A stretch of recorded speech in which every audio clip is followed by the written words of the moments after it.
Life Audio.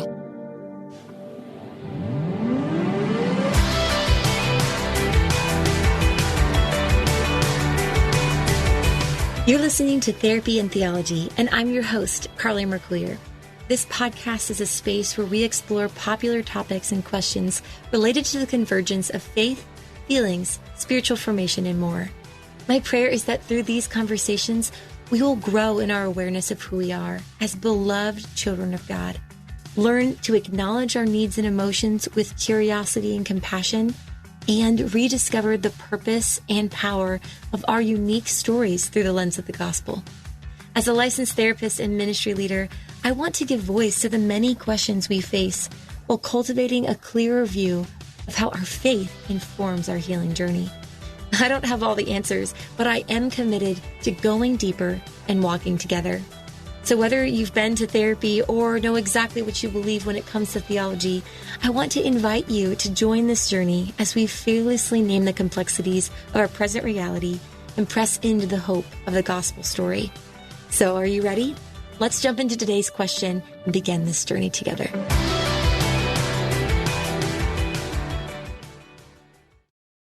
Do you sometimes doubt if you're truly hearing God's voice or if it's really your own? Or have you been in a season where it feels like He has been completely silent? Have you been praying for a way to learn how to hear His voice more clearly?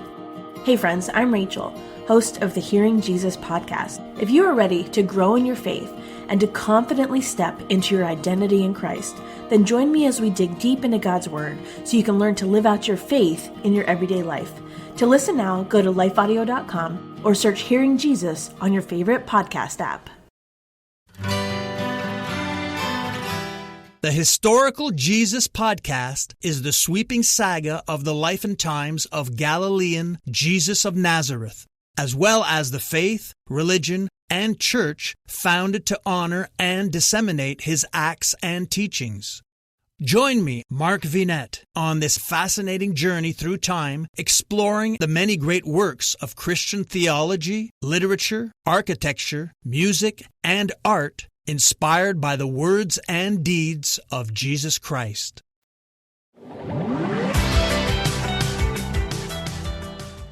Hey everyone, and welcome back to Therapy and Theology.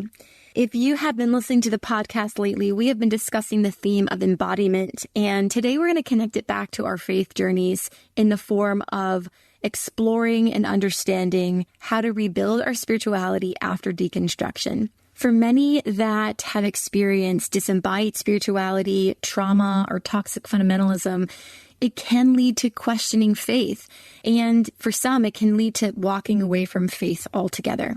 The challenge I've been able to see for so many is that deconstruction or doubting oftentimes leaves people in a place where they don't feel safe to ask hard questions or honest questions about how to reconcile their lived experience with what they believe to be true. So questions that come up often are things like, how do we face our fears of the unknowing without support? Or what do we do with our doubts and distorted messages of faith and spirituality? Who do we turn to when we feel like everyone is just fine with their beliefs and we're having no comforting words for our confusion? Well, today we get to talk to Amanda Waldron about all of these things and more. Amanda is a faith deconstruction reconstruction coach and holds a master's degree in clinical social work. She works at the intersection of mental health, social work, theology through coaching, consulting, and providing support to Christians and communities who are wrestling through big doubts and questions and also hope to stay within the Christian faith. Her goal is to help people ask different questions and widen the lens of what can be possible in Christian spirituality. Welcome to the show, Amanda. I'm so honored to have you join me today. And I would love for us to start today's conversation by just hearing a little bit more about your journey as it relates to the intersection of deconstruction and reconstruction and embodiment. Yeah, thanks for having me. Happy to be here. So I got into this work like most people because they had their own experience with deconstruction. So I always label it my big deconstruction and then my little river of deconstruction that's happened since then. But my big deconstruction was about 15 years ago when I just had a lot of theological questions that weren't adding up, was trying to get answers. And that was just leading me to more and more questions. And I kind of went down this spiral of deconstruction and depression and anxiety because I'd grown up in the faith. It was really integral to my identity. And so to be at a point in time where I was like, well, what does this mean for me? What does this mean about God? What does this mean about the world?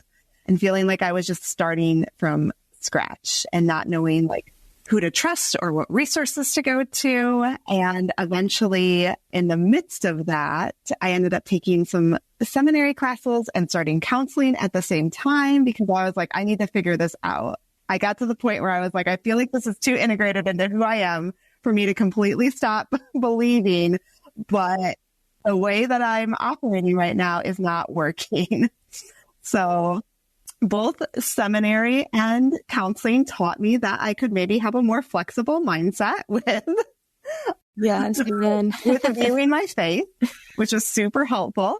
And then around the time of the pandemic, right? Like if you're in the US, you know, these years of like 2014 to 2020 in the present day, like just this upheaval and questioning of like, what is going on in the American church?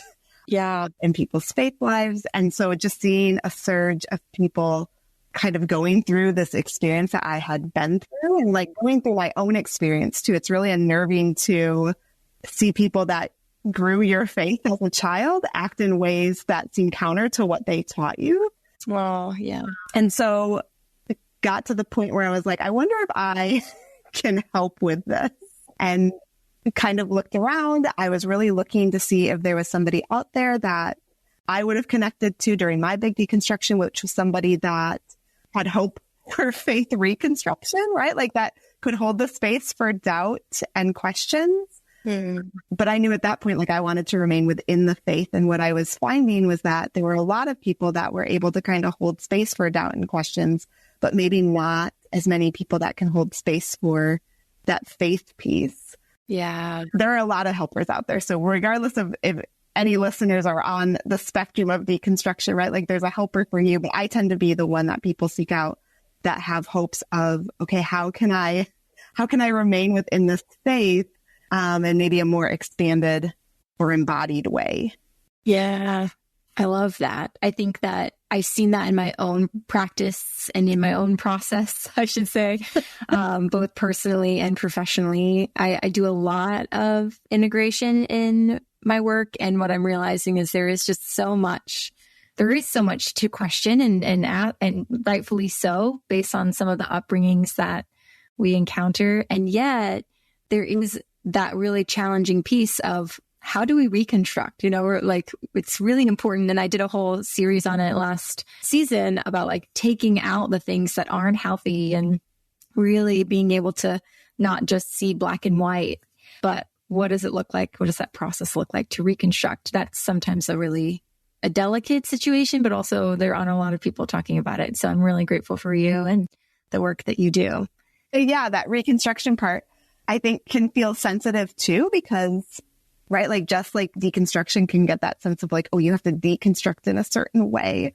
I think sometimes there can be that hesitancy of like, okay, when you say reconstruction, what does that mean? Do you have a certain idea of where you want my faith to be?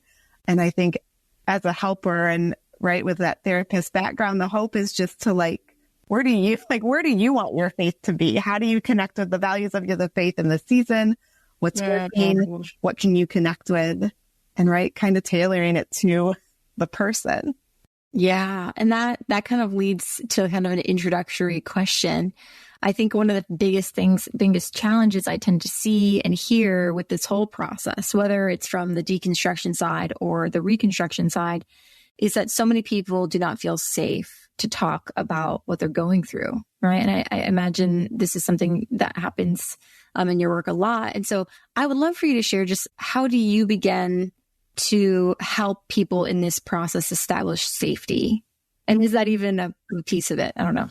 Yeah, that is hard because it's safety on what level, right? Like, because I think a lot of people want safety within the community that they're in. And the truth is that their community may not be safe to ask these questions in. Sure. Yeah. And so we look at that, right? I am working with a couple clients right now who they're views on their faith are expanding and they're not quite sure how to integrate that into the current places that they're in, or how to show up authentically when they are maybe in flux.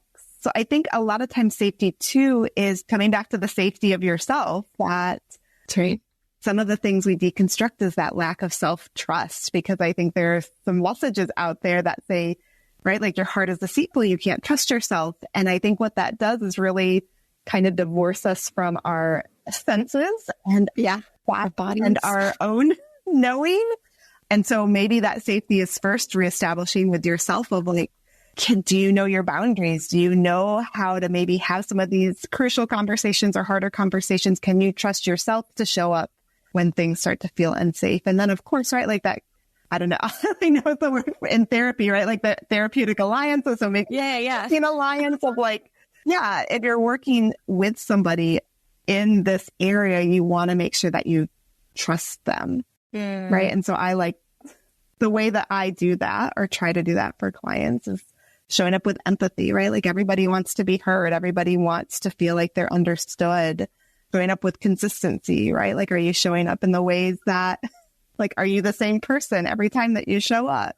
And I think that is some of the safety that can be established. But, right, like if you are, there are just some systems and some environments that maybe don't have the structure for safety that's needed to maybe explore some of these topics. Yeah. And I think that's honestly a helpful way of just maybe validating it in a sense, is that the reality of those spaces not being safe can tell us something. Like my body's response to this environment is not helpful. Right? Therefore, I know I need to take a step back or set a boundary there. And I say this to my friends and even to clients of like, we would never tell someone who had a trauma to go back to the place of their trauma. And so I think a lot of times we can relate that into the church context of, hey, if you're having a traumatic response, like if you're having PTSD symptoms or just a flooding, it might not be the space for you right now. And that's okay. And like honoring that can be really challenging, I know, but also there is so much space for honoring that feeling and still pressing into how is God showing up in this? And can God show up in this? I do believe he can. Yeah. I think there can be a lot of denying of bodily sensations or denying of, or the presence of like spiritual bypassing. Like I should be able to get through this. Like I can't trust what my body's saying and I need to be at this place, but our bodies have a lot to tell us, and our bodies are a key instrument in how we connect with God. And so sometimes there are times where we need to listen and maybe provide safety for that part of us.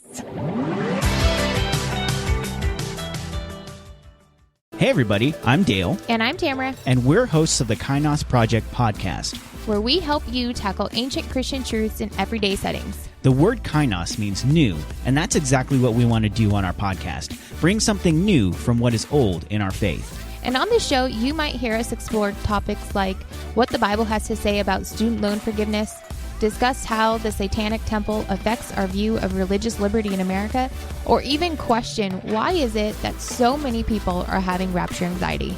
To learn more about the podcast, go to lifeaudio.com. So I don't know if you could give your working definition for deconstruction, because I know it's a really popular term in our culture right now, but I would love for you to share just a little bit about that and maybe even, what you would identify as the reconstruction process. Yeah, I used to have a really concise definition, but it's not pulling up in my mind right now. So basically when I talk about deconstruction, it's kind of the examining of maybe assumed or given beliefs. So I think a lot of times deconstruction can happen because there's like a theological, like there's a belief structure that shifts or change. It can be through lived experiences. Some sort of catalyst makes us start to question maybe an unassumed, again, right? Like, oh, I never had to think about this before, and now I do.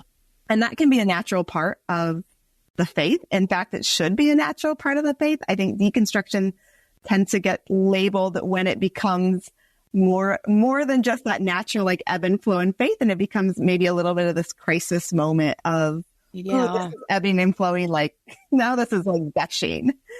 There's too many things that are shifting or being challenged. And then reconstruction is that process of consciously deciding what gets put back. What can I connect with? What is anchoring me back to the faith? And can I build around that anchor to have a faith that is, that is authentic and embodied and connecting back to God. Yeah, I love that. And I see so often, I don't know if you've read Charles Kaiser's book, Trauma Informed Evangelism, but it's fantastic. And he talks a lot about how like separating the two of like the idea of moving away from the distorted images of God or the assumed beliefs or even the preached beliefs that we've maybe gathered in our Christian upbringing, separating them from God himself and that this connective, empathic God. And that's such a hard thing to do. And so much needed, I think. I like the way that you say examining. That's such a, I don't know, I think it's it's an invitation to all believers, isn't it?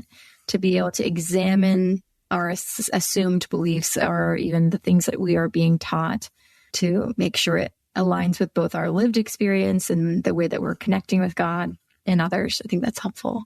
Yeah. The group that I lead was just talking about, right? Like this idea of all of this stuff that gets projected onto the name of God and how it can be a lot of work to disentangle maybe what we've been told or taught from like the essence of God. Right. Yeah. So when you are going along this process, this is kind of what you do. You're a coach, right? For those that are wanting this. And so what would you say are some of the essential steps for those that are looking to reconstruct a more holistic faith after or in the midst of deconstruction? Yeah, I think there are a lot of parts, but some of the ones that come up to mind are what I call these anchor points. So like what is your why? Like, why do you want to stay connected to the faith? Like what still feels true? What can you go back to when it feels like everything is untethered or flying away? Right. So having those, 1 to 3 things of like, okay, I believe this, and I believe this. So for me, when I was deconstructing and reconstructing, the thing that I could still hold on to is like, okay, God is faithful. For whatever reason that stayed put. And so I would keep coming back to that in these moments where it just felt like, I don't know if anything is true. I don't know if I'm doing the right thing, and having to come back to like God's faithfulness. It could look a lot different. Like that could be like Jesus or love or whatever that looks like. And then I think there is this reckoning of grief work as well. There's so true. Yeah. A lot of loss that comes in this process. Loss of simplicity, loss of certainty, loss of community sometimes, loss of what you thought your relationship with God was going to look like. So I think there needs to be space and time for that grief. And then also connecting back with values, right? Like what are the values of your faith in this season? So maybe it's curiosity, or maybe it's authenticity or joy, wonder, right? So identifying kind of what values is my faith holding right now. And that'll change from season to season. Sure. I like that because it anchors it in the now.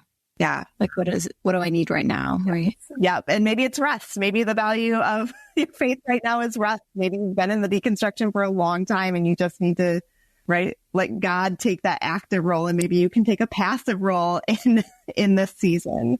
Well, I really do link too with the grief work that is needed in that stage, because I think of my own process through my own wall or deconstruction or whatever you want to call it, and really recognizing that there was expectations I think I had of God that I needed to grieve. And then therefore like the relationship would change.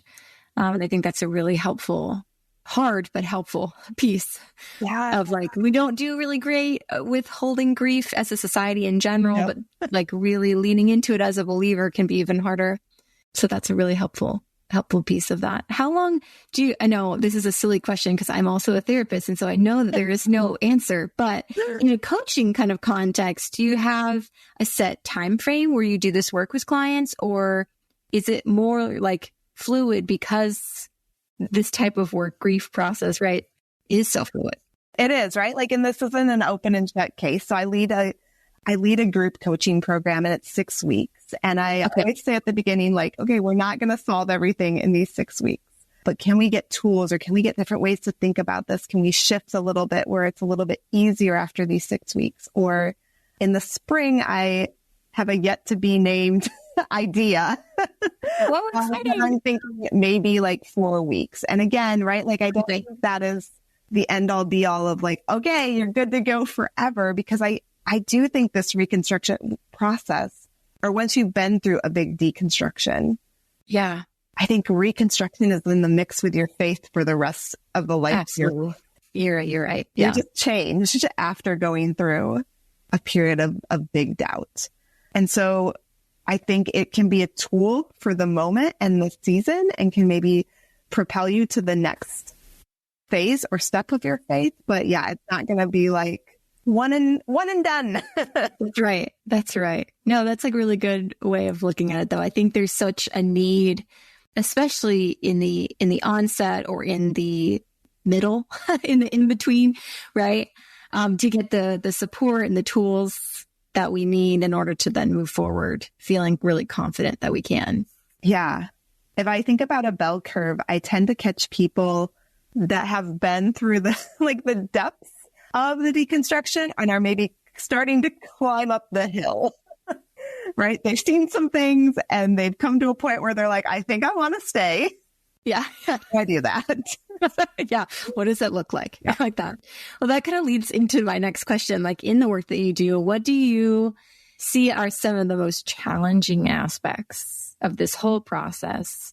And then maybe some of the most powerful shifts that you get to see. Because I bet that's such a, I'm seeing it in my own clinical work, and it's just so powerful to just watch people walk through that and just come out changed, but in such a beautiful way.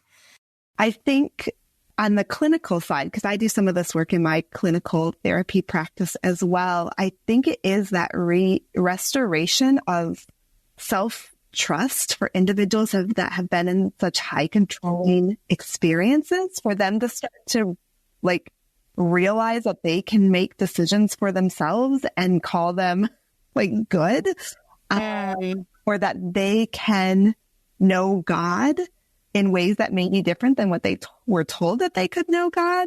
I think that is always just so profound when people start to recognize that and practice that. That's some of my favorite work to walk alongside clients with. But I also, right, like I do think that there is a lot of spiritual trauma that happens. Yeah, absolutely. And so I think some of the challenge with that, right, like coaching can only do so much with that. If there is trauma with a spiritual experience, that's where clinical work is needed with a therapist. And so I think even sometimes that label, right? Like I think getting the word out that this is not just like an intellectual thing, but that sometimes our deconstruction is a full body thing, right? Like there's so much emotion with it. Yeah. We can have these traumatic experiences and not even like recognize that's what we've gone through. Yeah. I think also for me personally, and this is some of my own kind of like my own work and my own baggage that comes with this too, is that I have a fear of like, oh, you've gone too far. Like you and your faith. Oh, yeah. Now you're teaching other people to do that, right? Which is again, like cognitively, I know that is probably some former teaching that I still need to examine, but this stuff runs deep. And so I think sometimes people can also get frustrated of like, hey, I've been working on this for a while. Why is this still affecting me? Oh, that's so good. Oh, yeah. Some of your deepest programming. That's right. That's so validating too. I say that to clients all the time. Like, you've been only working on this for like 6 months. You lived it for 25 years, so like you got to give yourself a little bit of a break. But just even the awareness of when something like that comes up, to be able to note it as like, I know where this is coming from and I can name it like that. Yeah. That it's hard, yet still, I think such a evidence of growth in the sense of, I've had to say to clients before, this is not just like, some unhealthy teaching. Like this is spiritual abuse. Like this was weaponized against you for years. And that language, although hard to accept, can really validate like, oh, that's why I'm feeling like anxious when I walk into a church, or someone says, a spiritual word and I just tense up. Yeah. That can be really, I think, disembodying in some way if we wanted to stay in the faith, but yet faith language kind of creates that. Yeah. And so it may be finding another language to talk about that with, or recognizing like, oh yeah, this is something I need. Like, this is a sensation that I need to pay attention to. I need to take care of myself in this moment versus kind of pushing through and self-sacrificing to the point of dysregulating your nervous system. Right. Oh, that's so hard. I definitely see that a lot just in the areas that I'm working in right now. And so what are some of the things that you do? I love that idea of like renaming things, but when it comes to having conversations that are highly triggering, like spiritual language, even some of the spiritual disciplines in like church environments, what are some of the, tools or ways that you help your clients to navigate those triggers? Firstly, I might advise them to like minimize their exposure to them, right? Like if they're not in a place where maybe they're feeling grounded enough, working with a good therapist to help regulate the nervous system. So then you feel like you've got choice again versus your body just taking over. Yeah. Can be really helpful. Finding, again, there are a lot of helpers out there that use different language, like, right? Like looking for different theology that feels better in the body or different words. A lot of times I feel like like there are these Christian words that we've used to label things. But I think there are other people using different words, and maybe the word itself doesn't necessarily matter as much. So maybe finding your own language of, right, like if prayer or if spiritual disciplines are triggering phrases, then, okay, how would you describe that? Okay, maybe it's connecting to what God's doing. Maybe it's checking in with God. That sounds like a really like a college catchphrase. Just check in with God. Maybe I wouldn't use that one. Everybody's different. They can come up with their own language. That's right. Help them as a coach, but you're going to get cheesy.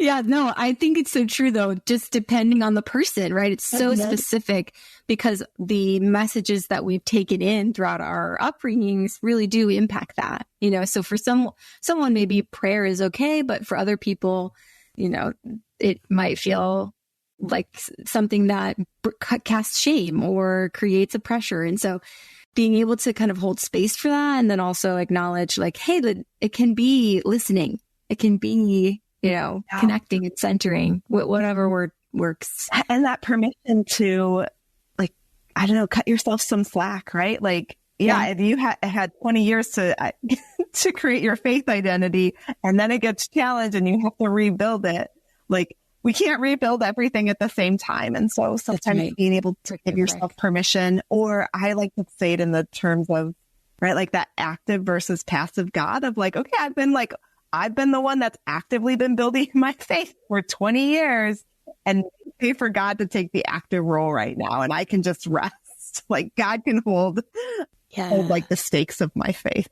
I love that. That's so helpful. I think it can feel like we have to do it all, right? Like I have to be pursuing this to figure it out. And I think that does come from that, more polaristic, like right and wrong, yes or no, kind of all or nothing thinking. Or productive, like even our culture, I think pushes us toward that of like, keep producing for God. Like maybe we actually just need to rest now. Yeah. Be with him. Yeah. Or being with him. Okay. Yeah. It's so important to reflect on that. Remember that. Okay. So there's so many other questions that I could ask you, but I don't know if there's any other piece of this that you could maybe give for both the listener that is, challenged with needing or wanting to deconstruct, reconstruct, kind of explore. I love what you said, examine their process. And then also for those maybe that have friends or family members in the midst of this process. What is maybe an encouragement or even an embodied practice that we can maybe give to both of these audiences? Yeah. Oh, like something that would work for both of them? No, or like one and then the other. Yeah. All right. So for those, that are reconstructing, I think I would point you back to that anchor point. But then another thing I've been doing with clients recently is I use this first in therapy, like it's a grounding technique where you use your senses to take in information of the here and now. So like, what are 5 things you see, hear, taste, touch, and feel, the sensation of bringing in like felt information, and then translating that to maybe looking for God in the world. So like, where do you see God? So if I look out my window, I might see this tree or I might see the sky. Or where do I hear God? Oh, I hear God in my cat playing with a toy or in the voices of my neighbors. Where do I smell God? Where do I taste God? Where do I like have the felt sense of God? And that embodied practice can sometimes, give us permission to maybe experience or bring those senses of God into the here and now. Yeah, I love that. And then for those who may have friends or family in the midst of deconstruction, go look at one of my most recent Instagram posts of things not to say, but also... Yes, also I love that post. Yes.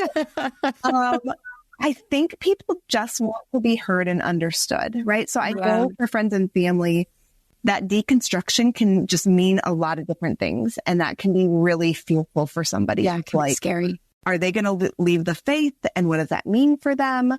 And so I think as much as you can keep that fear in check for yourself and with your friend or family member to ask questions, and not in a leading way, but asking open-ended questions such as like, okay, so tell me where you're at in your faith. Like, what do you think about that? What does support feel like for you? How can I support you in this? I think can be really liberating, because I would say that 99% of my clients say that they want their friends and family to show up like that. Absolutely. Yeah. And then if you are having your own fear and anxiety around that, then that may be a good place for you to find a counselor or another friend to process that with.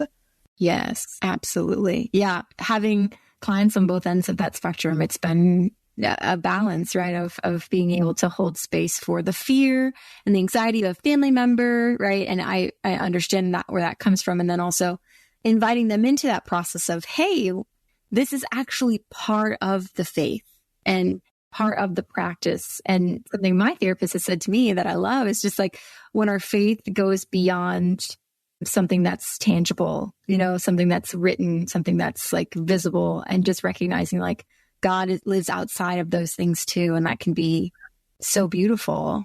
He's calling us deeper, maybe, that sometimes can reframe it, which deeper is and wider. Yeah. Cause I think, right, like all of us are just trying our best to understand God. And I think all of us are limited in that. And again, trying to do the best we can. Absolutely. So, right. Like there's nobody in the history of the world that has gotten it 100% right, even if there is a right.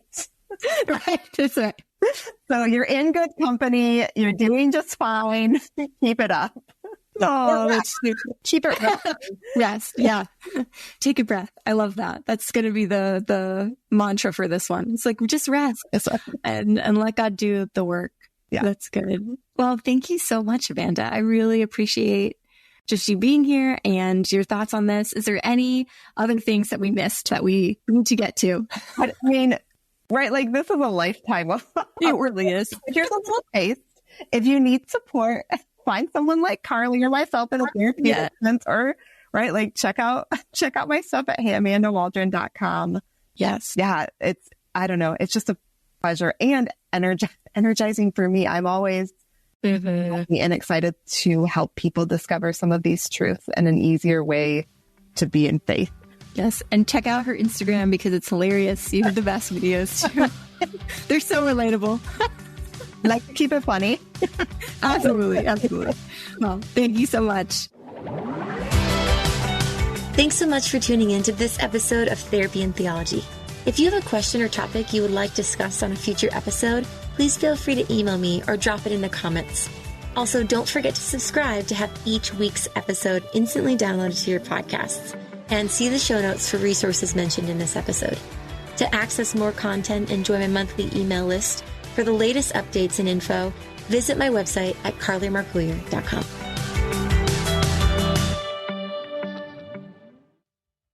And oftentimes, you're chasing happiness, but you don't know that God is the best way to achieve the happiness you're looking for. And so I was trying to end my suffering by sinning, but I only ended up sinning my way into more suffering.